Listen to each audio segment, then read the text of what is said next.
Hey everybody, what up? Scuff D here, and today we're going to be taking ourselves a look at the new neutral, 20 new neutral cards brought to you by the Prospero expansion. So, they're divided by the three neutral factions, obviously, Imperial, Mechanicum, and Chaos. A good majority of them are in the Mechanicum, and there's some good stuff here. So, without further ado, slide that over there. Let's get into it. So we'll take a look. We'll start off with the new Imperial cards that have been added to the game. Real quick, I should switch to all cards. There is one that I'm missing, so I do not want to overlook that card. Now, first off, Catacombs of Tisk. This card, very good. It's seen some play in quite a few decks, depending on the build, whether it's Magnus, Angron even, Horus. It's a great way to give precognition not only to a troop that you don't want your opponent to be able to attack initially, maybe a troop that cannot have escape vent plate on it. It's kind of a different way to play, an alternative basically. Or you can just throw it on your warlord and give your warlord precognition until the end of turn. It's pretty powerful for a cost of 2 as a common. It's a very good card. It can work on vehicles, custodes, that beefy 7 or 8 drop troop that you've got that you don't want to be destroyed by an outflank. Random effects are still going to hit you with precognition, as well as directed tactics, unless you've got ward to stave off those directed tactics. It's only going to prevent your opponent from directly attacking you, but in a lot of matchups, if you know what your opponent has available to them, or the possibility of what they might have in their hand, it's not a bad play. It's a very smart play, especially if your opponent, floods the field with 2 or 3 units on their turn. You can drop Catacombs of Tisk, breathe a little bit easier, and play a different style on your turn. So, very good card. What else we've got here? Orders from Terra. This has got a lot of potential. First off, the artwork is very nice. As a cost 4, it is... You have to really balance and decide how effective can you make the most of this. Giving your warlord the ability to act again is potentially very, very valuable. Whether that is giving them, if your warlord has got Bloodthirst, for instance, via Wolfclaw or Mercy and Forgiveness or some other similar effect. Acting again lets them make those 2 attacks twice.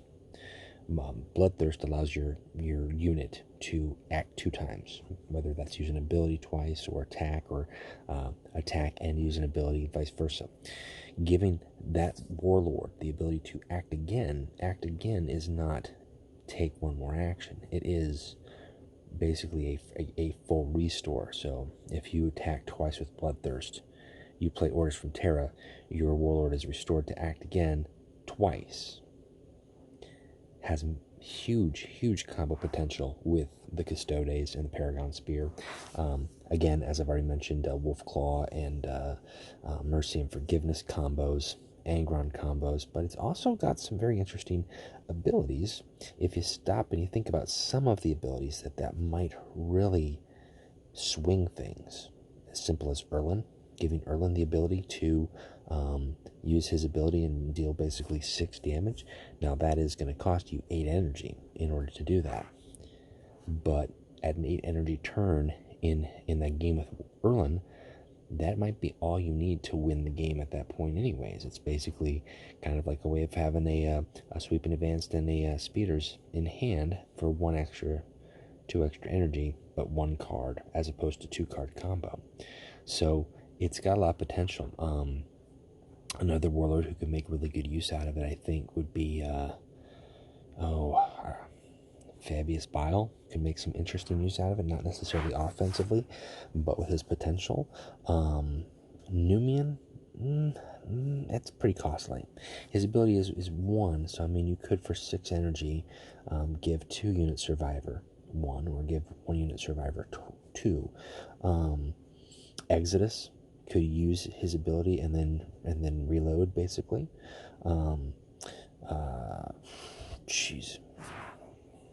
You could use Orders for Terra late game for shits or whatever, and use Ingefil's ability to give 2 marks of chaos to something, maybe transform into a greater demon.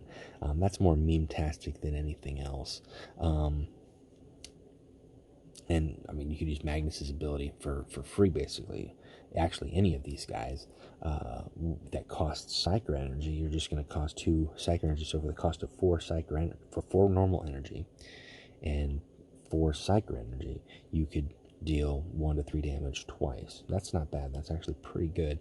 He might have some better tools already available to him, so it makes it less desirable, but it's not a bad card. You really have to weigh the consequences. There are just some warlords that it's not going to benefit. Bad Days Fail is not going to benefit from it, not just because he's not a good spot, but his ability to flank is a one-time thing. You can't stack flank. Flank is not going to benefit you. In the same regard, Vulcan's ability is probably not wise to pay 4 energy, so you can pay 2 more energy to create a tactic in your hand that you may or may not need. Maybe Mortarion might be nice. Nathaniel Garrow is just basically, you might as well just put a troop for 4 and then be able to act again. You don't necessarily need to have orders for Terra. He already has something built in for him. Sevatar, however, has got that as a nice ability. If he's got a 3 attack, he can get Mercy and Forgiveness, and you can play that, and he can attack twice and attack twice again, or happen to use his ability twice if you were really in a pinch. So there are some very good uses for that card. And the great thing about this, as a neutral card and as a card that affects any warlord, this card will continue to gain potential as the game progresses, as we see more warlords added. If they happen to add, we're going to get a Bolvi added after this event, after tomorrow. So, it's a little costly, but for, 8 energy, you can give +2 to all of your troops. That's not bad late game if you really need to swing it that way. Now, this card here I do not have, but it is amazing. Maternal Tactics in both players' hands to their deck and draw a card. It's your anti-tactic card that the game really needs. Now, granted, it's a legendary, so you're only going to see this applied once. More importantly, you're only going to see it applied in decks that are light on tactics, because it does affect both players. The player playing it gets a card back, which is beneficial to them, so they're not necessarily losing anything. However, because the current meta is still heavy on tactics, we haven't quite shifted. We haven't quite shifted to a lower ratio of tactics to troops. I think in general most people play anywhere between 10 to 12 tactics. But there are decks that can make that work, where you can run 5 to 6 tactics, have Edict of Censure be one of your tactics, and much more as a meta call, and really surprise people if you can pull it off. Obviously, if your opponent has 1 card in their hand, it's not going to make them very happy, but if you pull that off against an Alfarius, a Magnus, on turn 5 or even later, after they've got 5 or 6 cards in their hand, you could decimate a hand. You can anger on any solo warlord, Mandragorax. It's just a great card. I'm looking forward to when that is in the shop so I can play it, and I will be happy. Now, Malkador's Observer. I like the artwork. I like the ship. I like the ship tactics that they do. The problem with this is it's a cost of 5, and you draw a card and you deal damage equal to its cost to an enemy troop, which could be 1, could be 0 if you have escape vents in your deck. It could be 10, but it's doing damage to a troop, so you're not doing anything to your opponent's warlord necessarily. More importantly, this is just the poor man's worst version of the hammer, and really kind of an attempt to try to make the hammer seem worthwhile. For 2 more cost, I can deal damage to all enemy troops, but it's still junk, and the hammer needs to be fixed. But that's a different story. That's a story for another time. I think down the road, depending on how the game progresses, we might see some abilities that allow us to peek at the top cards of our deck, in which case Malkador's Observer could become very handy if you know that the next card in your deck is a cost 8, then yeah, you can draw that and deal 8 damage, but you're still doing it, again, to an enemy troop, so how advantageous is it? I would pass on this. This is, something for the collection, but it's not something that you have to have. Whereas I do think Edict of Censure, Orders from Terra, and yes, even Catacombs of Tisk as a common, I think those are all cards that have a lot of potential for a variety of decks, and they're worth investing. And then we are all now getting into the last one, which is just literally the bomb. Orbital bomb the bombardment. This card is, first off, it's cost 10. Whatever. It's a closing card. It's a closing card for neutrals. That's huge. Deal 2 damage to random enemy 5 times. At that stage in the game, you could very likely, depending on how your deck is, very likely have it established that your opponent has 1 or 2 units on the table, which means you are dealing potentially 10 damage straight to your opponent's warlord for 10. It's a neutral card.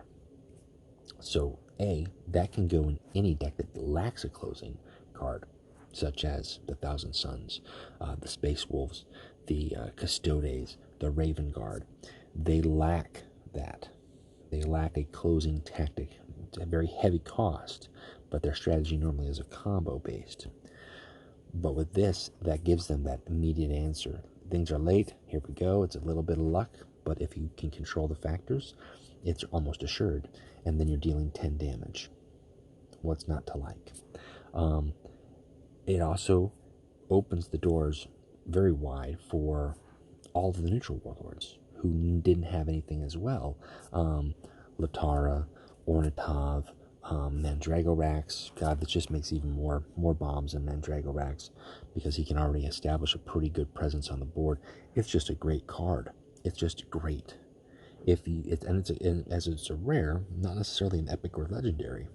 If you, as a new player, don't have, Perfection's Flight, you don't have, Pride of the Emperor. I always get Pride of the Emperor and Perfection's Flight confused.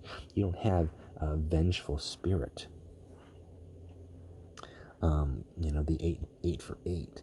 It is your starter. It's your poor man's starting direct damage finisher. Find it, pick yourself up an Orbital Bombardment.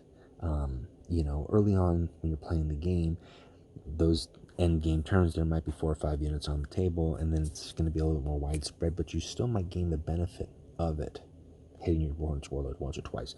Also, to go with it, it's been adjusted and fixed, so if a unit is destroyed by it, it doesn't hit that unit a second time. So if you only have, your opponent has 1 unit with 2 health and their warlord, you're going to be doing 8 to 10 damage to your opponent's warlord is what it's going to turn out to be. So that's probably, oh gosh, I don't want to rank him, but as far as the neutral cards go, that's in my top 5. Top 5 out of 20, maybe top 3. So now we get into the Mechanicum cards, which is really the meat and potatoes of this set. There's a lot of great Mechanicum cards here added. Now, Servo Automata, Automata, I said it right. Good, thank goodness. As an ability goes, 1 energy, create a Mechandrite in your hand. That's really not that great. I mean, it's great to have a Mechandrite. They're the common variant of these guys who basically give you a Mechandrite as a rally. The benefit, obviously, is you can continue to use it, and they are a vehicle. Now, we haven't seen him since the last event, and I'm hoping he will be the next neutral warlord, the Tech Priest. I forget his name, but he had a passive. At the end of your turn, a vehicle gains +1/+1. So you could very easily first turn play these guys and have a 2/2 vehicle. And if your opponent doesn't attack it, it becomes a 3/3 and a 4/4, unless you're playing other vehicles. It's a great passive, especially for a Tech Priest. I mean, it just makes sense. So they could have potential if we see that Warlord added to the game. As they are, they're okay, but I'm going to go with the Zainai 73. We've also got these guys, these hot to trot, Secretary Axiarch. Man, I mean, a lot of people are saying like a pound for pound point cost for stat these guys have got possibly the most as a 2/3 with Survivor, and a passive that gives other friendly infantry troops +1/+0. Now, it should read other friendly infantry troops. This does not affect him. He is not a 3/3 Survivor 1. He is a 2/3. However, if you play a second Secretary Axiarch, then they both become 3/3s. One gives the other +1/+0, and the other gives the other one +1/+0. They're like shaking hands. But these guys have got so much potential. Infantry is weak. It's, as far as statistics and stats go, troop-wise. But they go in so many decks. As neutrals, the Imperial Army cards, a lot of the great Mechanicum cards, some of the ones that I'm going to take a look at here in just a second, they're infantry. They're all infantry. So these guys are just a great way to pass, to buff them up. More importantly, as Mechanicum cards, I'm really looking forward to using them with Caleb Decima, because now he's got some extra tools to really help build his board, put pressure on your opponent. Oh gosh, I gotta get into it. And here's the thing. I think this set's been out for 4 weeks now, the full 4 weeks, and I've only, tweaked like 2 decks. I feel terribly guilty. I'm gonna take just a pause here. I'm not pausing, but I'm just, I feel terribly guilty, because out of all these cards, all these decks, man, I need more deck slots. Look at that. Look at that. There's space dust floating where there should be deck spots. I mentioned that at the Dev Q&A yesterday, and I would pay gems for deck slots.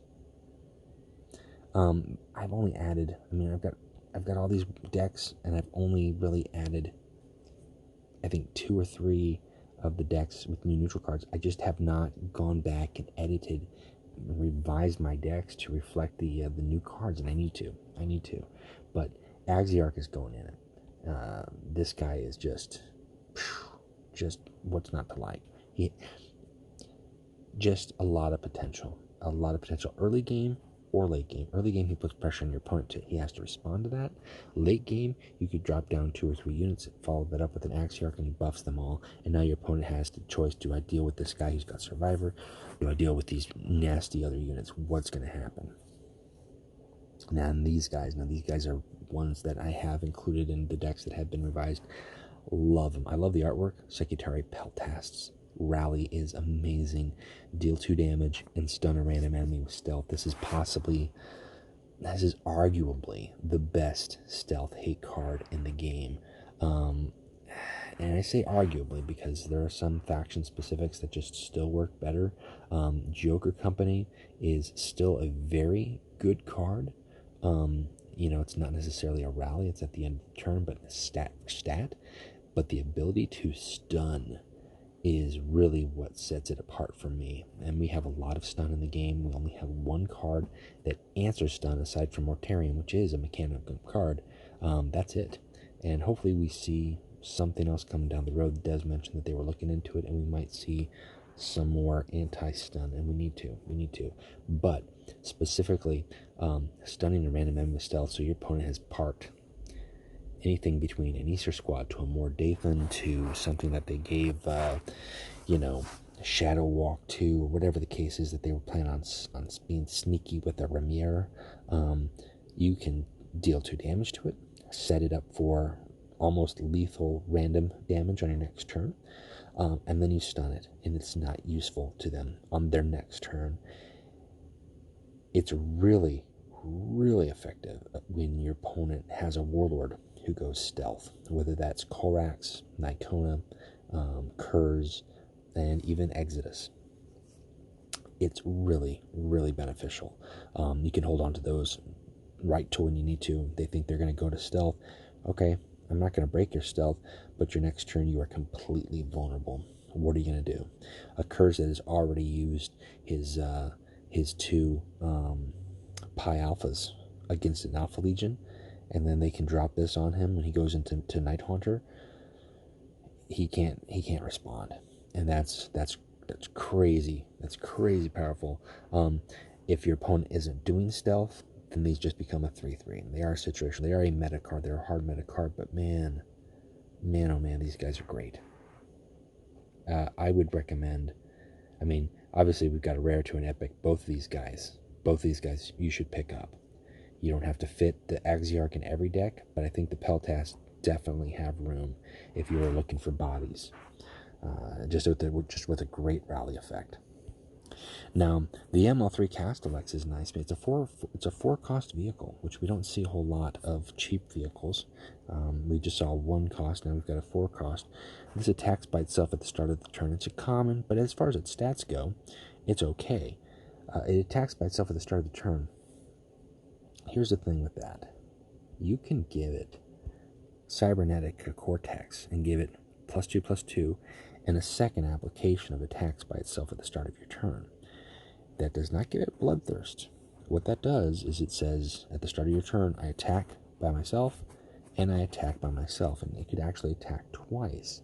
So you could, for 6 energy, have a 6/7 that attacks twice by itself at the start of your turn. Now, granted, you don't get control where that goes. Normally, the AI tries to aim for your opponent's warlord, though there may be instances where it can't, or your opponent sets several front lines, in which case it tends to go after the ones that it can kill. But it's not bad. It's not great. It's not Voltar Acts. This guy's great. Again, another epic here. For a 4 cost, he's a 3/4 flank, and that 4 health makes a huge difference because that basically allows him to use that Bloodthirst. He can attack for 3, most likely survive, and attack for 3. This guy can single-handedly kill Jubak. He can single-handedly kill a Nisr Scout and another Nisr Scout and still survive. He can take out Sistar. He can take out, just so many things that are at the same cost level that he is.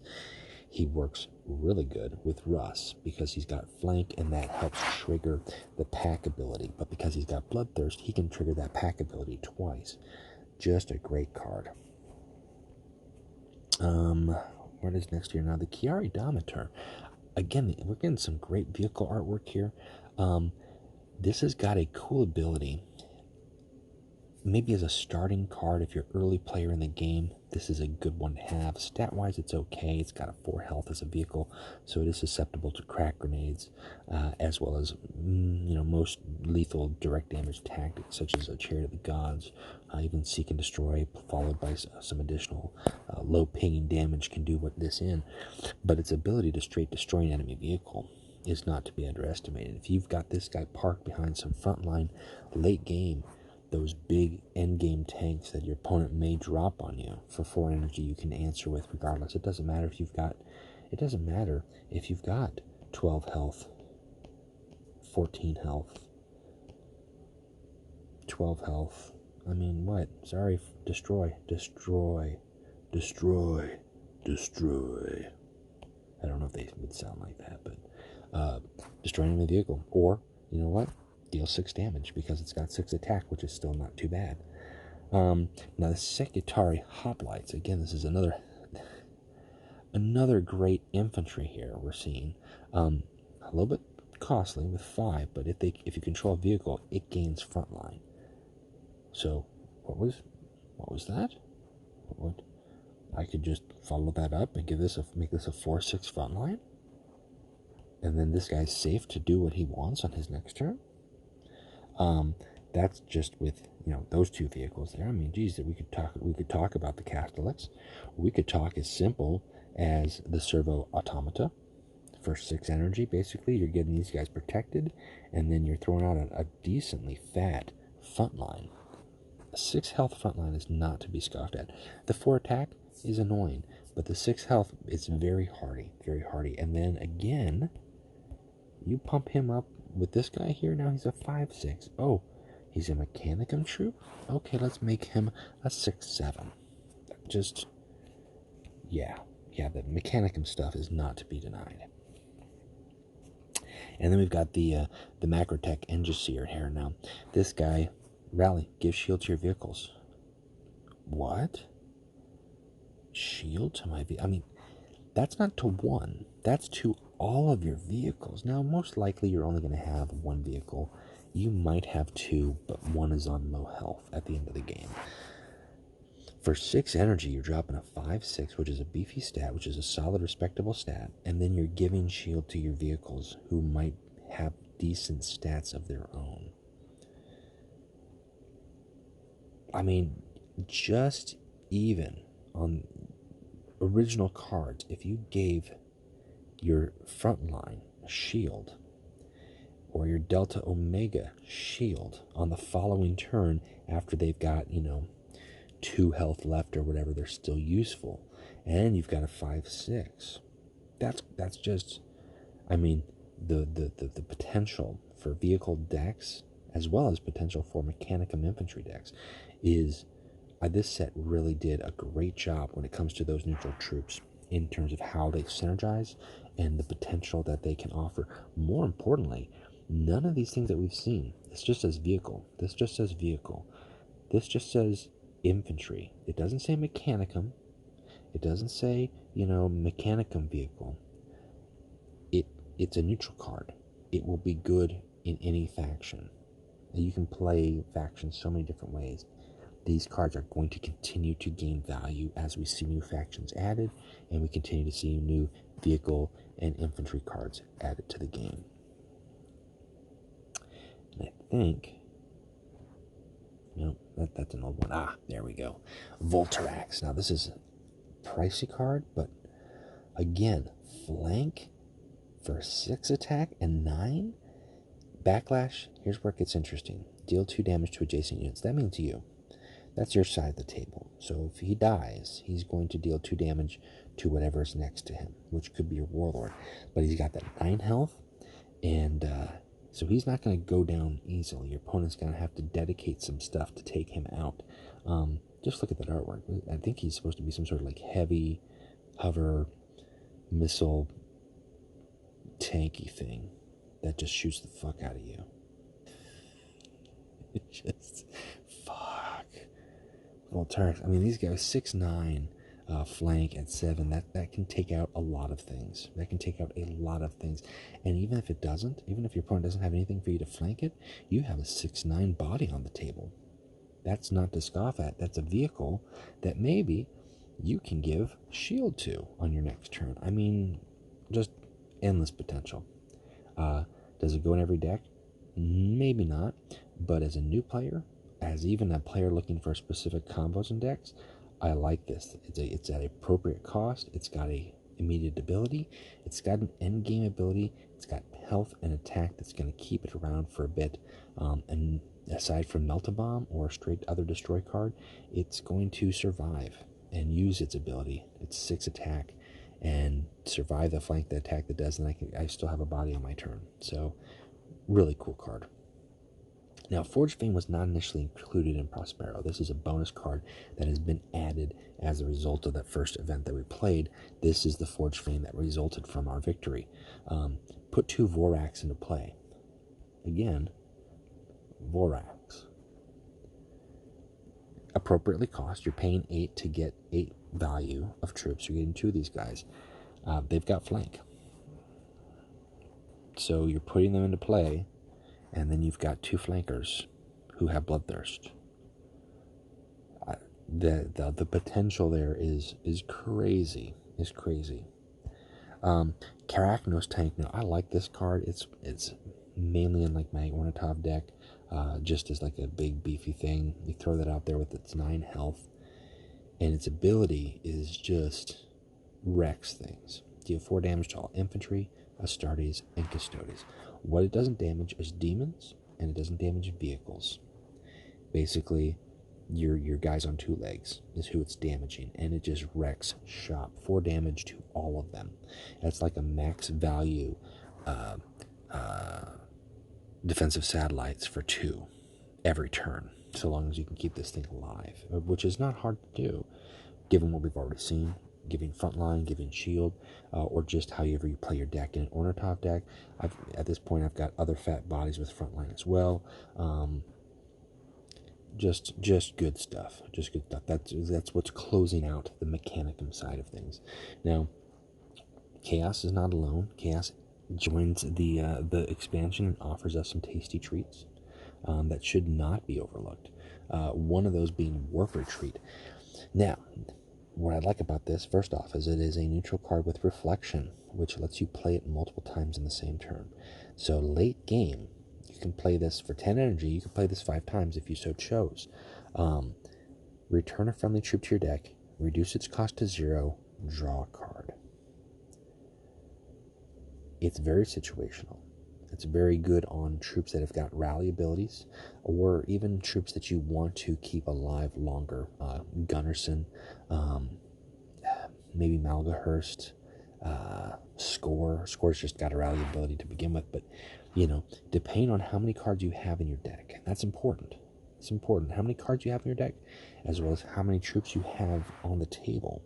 You can really maximize the value on this. For instance, let's say you've got 4 troops on the table and you've got 10 cards in your deck. It's 10 energy time.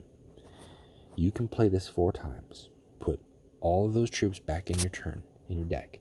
Each time you're drawing a card.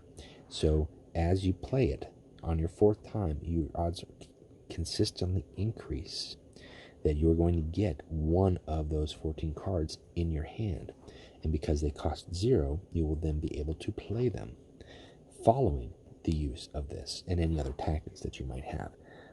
I think this has a huge potential if you build the deck around it, or around the idea of troops, rally troops, rally effect troops, things that just annoy your opponent to death. It does require a little bit of luck, but because it's an epic, you can have 2 of them. Because it has reflection, like I said, it increases the odds and the potential, and it replaces itself. So it's not like you have to wait until your next turn. You gain the benefit of replacing that card in your hand automatically. Now, the thing to note with it having a reflection and drawing a card is you don't want to play this if you have 7 or 8 cards in your hand, because then it's, as a reflection card, it will not be able to come back into your hand. Once your hand maxes out at 10, reflection cards bounce. They don't come back. So that's something important to note. Now, a Silent Death. This is another card that has seen its way into a couple of my decks. This is very nice. Again, we got a stun card here. I was very disappointed that the Prospero cards did not include anything to remove stun, and we'll see that remedied. Instead, we have something that stuns all undamaged enemies. Now, because it costs 3, most likely your opponent's Warlord will not be one of those enemies that it stuns, unless your opponent does not attack with their Warlord. The second turn of the game is not the best time to play this, but the second turn of the game would be the only turn really where they would not have damage, unless somehow they manage to heal up to full, which is possible if you're goofing off. But a Silent Death against an opponent who drops a full complement of Ornithop's Barge, first wave, a bunch of troops from hand just normally, or has some things ready to go, and whether it is copy cards or cheap fast stuff in stealth, you can stun all of them so long as they're not damaged. The beauty of this is great because it gives a breather for certain decks that needed it. That's kind of what I use as a replacement for Terra campaign in my Mandragorax deck, because Mandragorax, in the event that he cannot deal with a board, you let your opponent build their board up and then you stun the crap out of it. Mortarion makes amazing use of it, because not only does it stun their entire board, whatever that is, if you let it build up, but you can follow that with the Death Cloud, and for 7 energy, poison all their troops in play, stun all their troops, and on the next turn, however many troops they've got, anywhere between 2 to 1 to 6, are going to die. If they've got a full board, it's even better, because then they can't even deploy anything. If they've got 6 troops, 3 on both sides, they can't even deploy anything. You've stunned them all, you've poisoned them all, they die, and then that lowers Mortarion's Whispers by 6. It's a really good combo. Yeah, it's pricey, but don't tell me that you wouldn't enjoy it when it happens. It's a great feeling. So, good card, good common. Not for every deck. You have to choose the Warlord and the strategy behind it. However, it is a very good tool for those Warlords who do need it. Let's see, we also have got the Grey Prophets. Now, the Grey Prophets here are interesting. Reveal a random card in your opponent's hand. If it's a tactic, create a copy in your hand. It's okay. It's random. It's a random ability. You don't really know what you're getting with. I mean, if you were playing a certain deck, which we might see aim on, if you're playing Alfarius or something, you might want a second copy of whatever it was that you made your opponent draw. But stat-wise, ability-wise, these guys are okay, but they're not fantastic. You really kind of just are looking for something in there. I mean, cost-wise, I'd still go with Beast of Fyra. But it's an option. I mean, they can give you a card for 1 energy. The problem is then you're not attacking with them. You're not doing anything else with them. The only thing you're doing is giving a copy of what your opponent has in their hand. They still have that card. Now you've got that card too. The Pyramid of Photep. Now this card here, this is basically the tactic version of the Mount Pharos. So Mount Pharos gives you an Astartes with reduced cost. This doesn't give you a reduced cost tactic, however, it does give you a random tactic in your hand. It's a good thing it was not reduced cost, because you could play it on the next turn. You could play a 5 cost Pride of the Emperor, or a 6 cost Vengeful Spirit. So it's a good thing that does not offer that. However, it does have Ward, which is huge. Ward means that it cannot be destroyed by cards that destroy structures, Melt a Bomb, Rack and Ruin, cards that deal massive damage. You've got to take it head on. With an attack of 2, they're going to take some damage. It's not as scary as Mount Pharos, but it does have 8 health, so it is going to take concentrated effort. And then you just add a random tactic to your hand. You might get junk. You might get stuff that you can't use. Because there are a variety of tactics in the game, both good and not so good. But having that opportunity, having a variety of answers, and having sometimes some tactics work with other tactics in unique ways because they normally do not interact, could open up a lot of potential. You could gain an informant network, but then maybe also have informant network is pretty solid by itself, so I'm trying to think of something else. You could grab a trap, right? You could grab a trap from the Alpha Legion, get a copy of one of their traps, and then maybe have got I'm trying to think of something that would go well with that. I mean, a sentence tactic on your opponent's warlord. No, not necessarily. Lactitio, I guess, but that's a commonplace. That's not necessarily Legion specific. I don't know. I haven't seen a lot. I mean, I've seen it in decks. I haven't seen a lot of the crazy shenanigans that it can do, but it can do great stuff. The fact that it's got Ward is just a great way to add cards to your hand. I like this card. If you see it in the shop, it's as a neutral. It can go in anything. It's not bad. It's actually, if you ask me, I prefer it over Teloth. I really do. I mean, Teloth is a demon. He can attack, so he's got a higher attack, but this gives it to me at the start of my turn as opposed to the end of my turn, but it has Ward, and that makes a huge difference. Now, Triumph of Chaos gives a Mark of Chaos to your non-demon troops. Okay, I mean, for a cost of 5, you might think, well, why don't I just give them a Mark of Chaos, right? A Mark of Chaos just is for 1 non-demon troop.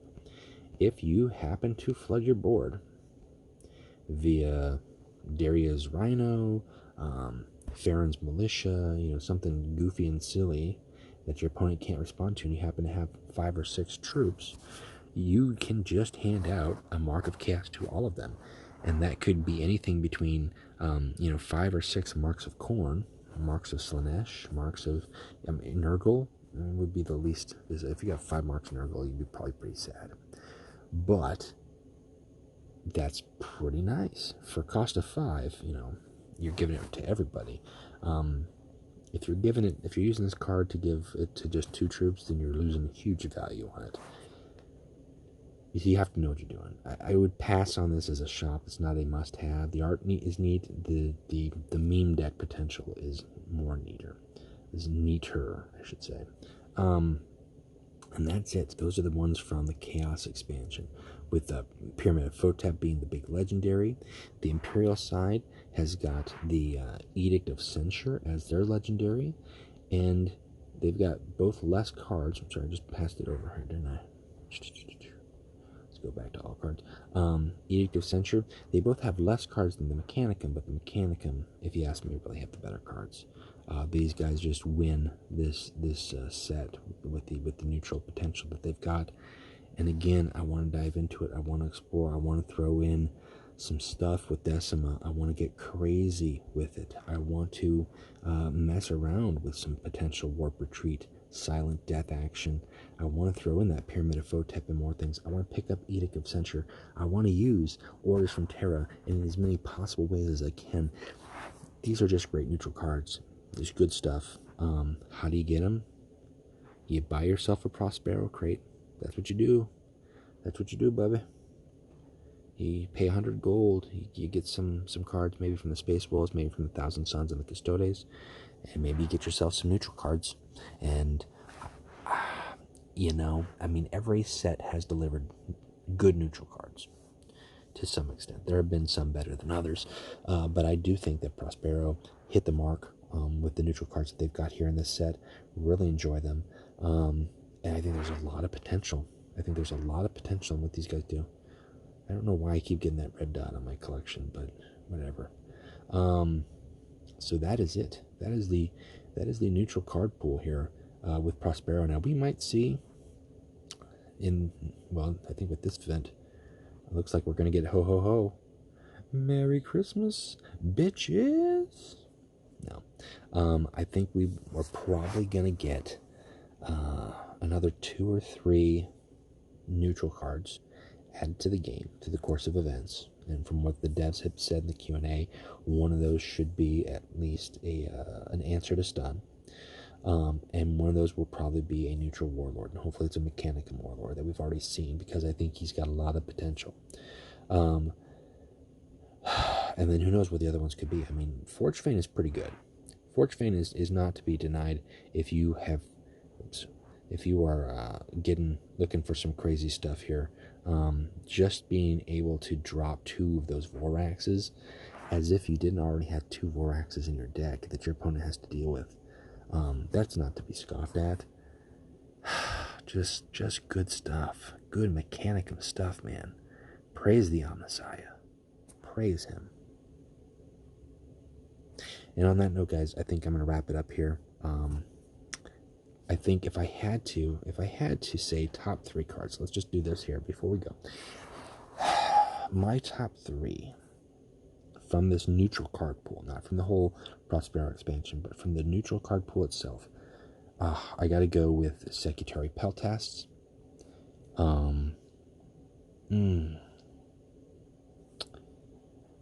They're probably my number 1, because I am using them, and the meta demands that they be used, because people are still actively using stealth. Secretary Peltasts, probably Vorax would be my number 2, and I think Orders from Terra is probably my number 3. That's top 3, just in terms of potential. I'm not using too many cards yet, so I can't really say, but as far as first impressions, as far as potential that they can see, I would say those 3 are probably the tops. Both of the legendaries are very strong. However, they're geared. You have to know what your deck is doing, and you have to decide if they're a good fit for your deck as opposed to not a fit. Oh, wait, what am I saying? Order from Terra? No. I changed my mind. This replaces Orders from Terra, and it's close. Don't get me wrong, Orders from Terra is nice, but this card is so needed for neutrals and for other factions, and it could become a problem with factions who already have, a deal 7, deal 8 damage tactic, but I doubt it. This instead is really going to be an answer for troops and units that don't have that. Oh, the Salamanders need that. Holy shit. The Salamanders have a closing tactic. I mean, technically, it's everybody. But, I mean, why play Dawnbringer when I can just pack Orbital Bombardment? I mean, Vulcan knows what it was like to get a nuke dropped on him, so now he's like, fuck you. Pardon my language, because I'm a nice guy. But Orbital Bombardment, Survive that. And and and this is late game retro highlight here, babies. But because it does its damage 5 times, again in the same way that the Custodes legendary vehicle, you could bypass Survivor. You could bypass the Survivor because you could deal 2, it triggers Survivor, deal 2 again, kill it. Nice. Very nice. Just goodness. So, yeah, that's my number 3. Secretary Peltasts, Voltar Acts, Orbital Bombardment. I would say you got to get those. I think those they have a lot of potential in a lot of decks. They're going to be varied. They're going to be useful. You're never going to be sad when you see them in your hand. And that's important. So, all right, guys, that is it for me. I hope that's been educational, useful, thought-provoking, that we've wrapped up all the cards aside from anything new that we're going to start seeing. We're going to get Bolvi here in 8 hours. So looking forward to that. He's going to be added to the game. I don't have enough deck slots to be able to play him. This is a quandary. I don't know what I will do. I will be sad. And I will not be saying ho ho ho. I will be saying slot. So, until then, we'll figure out what we're going to be talking about next. I think probably do some deck editing. That might just be fun in and of itself, and as well as taking a look at what's working for people. Magnus is still working. Maybe I'll play with Magnus for a little bit, and I've still got to do recruit level stuff for Pack, Psyker, and First Strike. So those things have got to come down the pipe too. So I've got some work cut out for me. So I'm looking forward to it. Anyways, thank you for tagging along. And again, I hope it's been useful for you. And looking forward to hearing from you guys. And we will talk to you next time. Keep playing Legions. All right, that wraps it up for me. If you liked what you saw, feel free to like and subscribe. Add any comments below. And if you think the video might be useful or the series might be useful, feel free to share that with other players that you know as well. And we'll talk to you later.